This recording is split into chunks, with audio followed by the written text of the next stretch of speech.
Cricketer Suresh Raina Dubai में होने जा रहे आईपीएल को छोड़कर बीच में ही भारत लौट आए हैं। उनकी टीम चेन्नई सुपर किंग की ओर से आधिकारिक रूप से कहा गया कि रैना निजी कारणों से भारत लौट आए हैं और वो इस साल नहीं खेलेंगे। खुद रैना ने ट्वीट कर बताया कि जब वो दुबई में थे तभी पंजाब में उनकी बुआ के घर पर बदमाशों ने हमला किया, जिसमें उनके फूफा की जान चली गई, जबकि बुआ और भाई को गंभीर चोट आई है। बाद में उनके फुफेरे भाई की भी जान चली गई। इस पर रैना ने पंजाब पुलिस पर भी सवाल उठाया और कहा कि अपराधियों का पता लगाकर उन्हें दंडित किया जाए। भारतीय परिवेश में एकल पारिवारिक संचालन में सिमटते समाज की नजर से ये एक बड़ी घटना मानी जा सकती है, जिसमें कोई व्यक्ति अपनी बुआ फूफा के परिवार की सलामती के लिए फिक्रमंद नजर आए। दरअसल भारत की मौजूदा पारिवारिक संचालन को देखा जाए तो अब ज्यादा परिवार एकल नजर आते हैं। पति पत्नी और उनके अपने बच्चों से बाहर के इस परिवार में ज्यादा से ज्यादा पति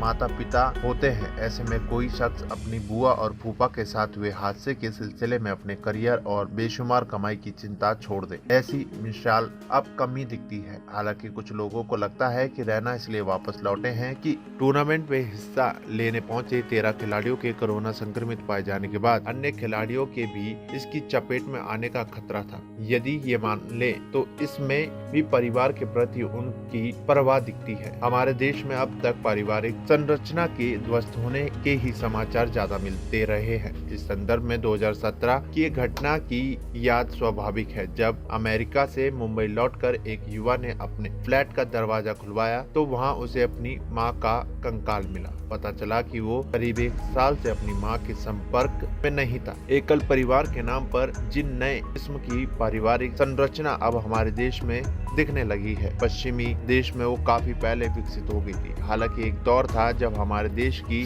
पारिवारिक और सामाजिक व्यवस्था की सुदृढ़ता का सम्मान पूरी दुनिया में किया जाता था। सह अस्तित्व और अपनी समाज की सोच के साथ पीढ़ियों का साथ रहना हमारे यहाँ सम्मान की बात रही है। लेकिन इसी समाज में एक बुजुर्ग की महीनों पहले मौत हो जाए और आस पड़ोस ही नहीं खुद बेटे को भी महीनों तक इसका पता न चले तो कई सवाल खड़े होते हैं। मानवीय संबंध में शून्य रचने वाला ये कैसा डिजिटल समाज है जिसमें अपने करीबियों की सुध लेने और उनकी पीड़ा को अपना दर्द समझने का चलन खत्म हो गया है। भारत जैसे देश में खासकर परिवार के बुजुर्गों की ऐसी उपेक्षा चिंता की बात है, क्योंकि ना तो उनकी सुरक्षा और स्वास्थ्य संबंधी सरकारी योजनाएं हैं, ना ही ऐसी सामाजिक संस्थाएं पर्याप्त संख्या में हैं जहां वो अपना अकेलापन दुख दर्द और अवसाद बांट सके। ऐसे में उम्मीद यही है कि या तो संतानें अपने बुजुर्ग माता पिता की देखभाल करे या कोई करीबी रिश्तेदार आपात स्थिति में रुपए पैसे की चिंता छोड़ उनके साथ सांत्वना देने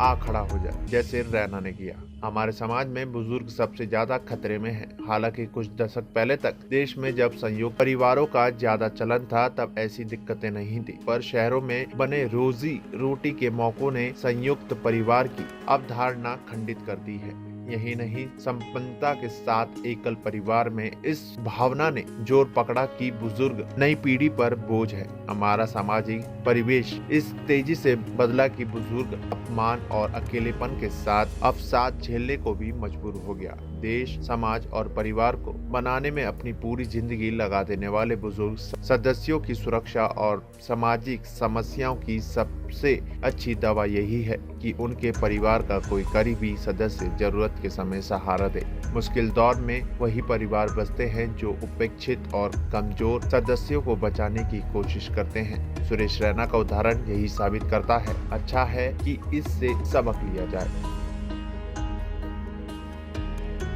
LD News Room Report।